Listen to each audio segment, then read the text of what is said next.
All right, let's dive right in. What we've got here is a story all about power, chaos, and some seriously high-stakes strategy.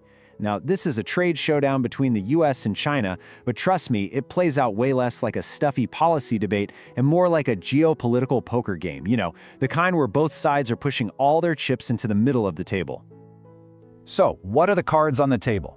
Well, on one side, you've got China's big play, a total stranglehold on rare earth minerals. And you gotta understand, these are the essential ingredients for pretty much everything, from our cars to our smartphones. Then, on the other side of the table, you have America's ace in the hole, its absolute dominance in software.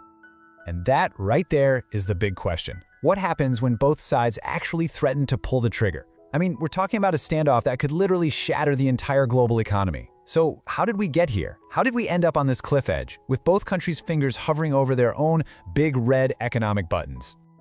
Okay, so our story kicks off not with some big, loud explosion, but with a really quiet, really calculated move back in October 2025. See, China decided to basically turn off the tap on its exports of those supercritical rare earth minerals, and almost immediately, Washington started to feel the squeeze. Well, the US president was, let's just say, not happy. He was absolutely furious. He took it as a personal insult, and his reaction? It wasn't some carefully crafted policy response from a team of experts. No, it was a gut punch. He just declared he'd jack up tariffs to 155%. And why that number? Because, in his own words, it just sounded very strong. And this is the exact moment the software weapon was born. Seriously, in a fit of pure anger, while he's literally typing out a social media post, the president just lands on this incredibly vague but really powerful idea. He'd ban them from using, well, our thing, the important thing, the stuff in computers that makes them work, critical software. And just like that, a massive global policy was created out of pure frustration. This moment really shows us something important. Our first big lesson, really. In these huge trade wars, the weapon you choose often isn't the most effective one. It's the one that creates the most drama. It's all about grabbing those headlines and looking strong no matter what the fallout might be. Okay, so the president hits post. And just like that, a geopolitical time bomb starts ticking. The very next day, this enormous problem lands squarely on the desks of the poor bureaucrats at the Department of Commerce. Their job? To somehow turn this angry, dramatic tweet into actual enforceable law. And folks, this is where the real chaos kicks in. I mean, this quote right here just perfectly captures the absolute panic. Just try to put yourself in Sandra's shoes for a second. She's the head of export controls, and she's just been handed this mandate to ban something that has absolutely no legal or technical definition. The president's big flashy idea just became her impossible, head-spinning task. So the team just starts scrambling, frantically brainstorming, basically trying to read the president's mind. Okay, what is critical software? Does he mean like operating systems, the stuff that runs literally every computer? Or is it more specific, like, the software that actually controls a jet engine and keeps it from falling out of the sky? Or, and this is my favorite, does it even include the app I used to order pizza last night? And while that sounds like a joke, it just shows how absurdly, dangerously broad this whole threat really was. And that gets to the heart of it, right? This threat wasn't just a threat. It was an economic nuclear button. Because if critical software meant any product that even touched a piece of American software during its design or manufacturing, well, that's basically everything. An iPhone built in China? Yep. A German car made in Shanghai? That too. This was a threat to pull the plug on global trade as we know it. So, as all the bureaucrats are scrambling and the stock markets are getting shaky, the outside experts start to weigh in, the people who really analyze this stuff. And they're trying to figure out just how powerful and how incredibly dangerous this new software weapon actually was. And look, let's start with the upside because there is one.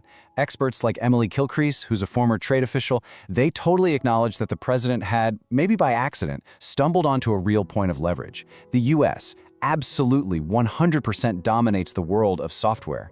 It is, without a doubt, our most powerful weapon in a trade fight. But, and this is a huge but, she immediately followed that up with a massive warning. A weapon that powerful is also incredibly difficult to control. It's not a surgeon's scalpel, it's a sledgehammer.